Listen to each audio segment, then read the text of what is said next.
Halo, assalamualaikum teman-teman.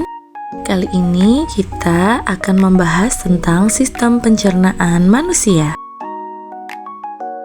Makanan pertama kali dicerna oleh mulut kita.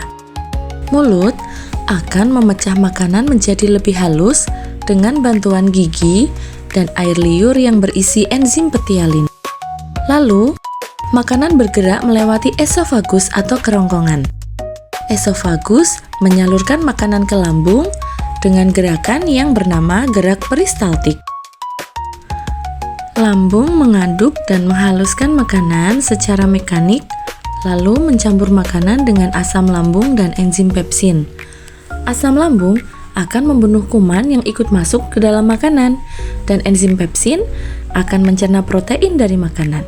Kemudian, lambung akan mendorong makanan yang sudah halus yang berbentuk bubur ke dalam usus halus. Sebelum lanjut ke usus halus, Wella mau kasih tahu nih bahwa hati manusia itu menghasilkan cairan empedu loh. Nanti cairan empedunya akan disimpan di kantong empedu, lalu akan disalurkan ke dalam usus halus.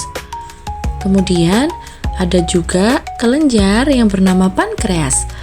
Nah, pankreas ini akan menghasilkan enzim-enzim pencernaan. Enzim-enzim ini bisa berfungsi untuk memecah karbohidrat, protein, dan lemak. Enzim-enzim ini juga akan disalurkan ke dalam usus kita, yaitu usus halus.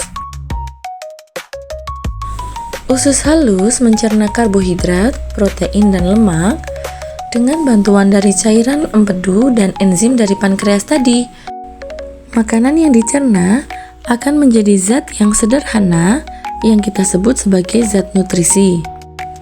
Lalu, usus halus akan menyerap zat nutrisi tersebut dan disalurkan ke aliran darah supaya dapat digunakan oleh tubuh kita. Usus halus lalu mendorong sisa makanan yang sudah tidak ada nutrisinya ke dalam usus besar.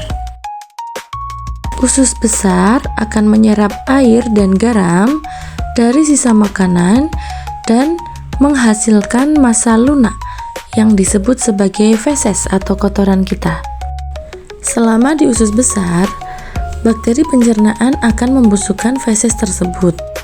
Oleh karenanya, feses kita bau karena ada proses pembusukan.